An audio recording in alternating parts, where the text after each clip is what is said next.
Ahojte, vítam vás pri ďalšom videu. Dnes sa nachádzame na čerpacej stanici v Gáni, ktorú čaká kompletné čistenie. Ako môžete vidieť, povrchy sú silno znečistené, či už ide o dlažbu, obrubníky alebo samotnú budovu. V priebehu videa vám ukážem detailné zábery, kde je dobre viditeľná špina, masnota ako vidíte a usadenie, ktoré sa tu nahromadila rokmi používania. Pozrite sa hlavne na tieto miesta, tu môžete vidieť, v akom stave fasáda a okolie budovy. Presne toto budeme dnes dávať do poriadku.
Priatelia, ahojte.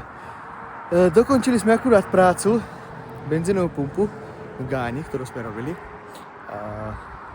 Videli ste predtým, ako to celé vyzeralo, čo som dával vlastne fotky a videa nejaké. Tak poďte so mnou pozrieť, jak to vyzerá teraz. Čo hovoríte na to? Ja si myslím, že práca bola vykonaná dobre. A dúfam, že čerpacia stanica bude spokojná s nami. Takže sme robili všetko preto, aby bolo po nás vidieť, že to je pekné.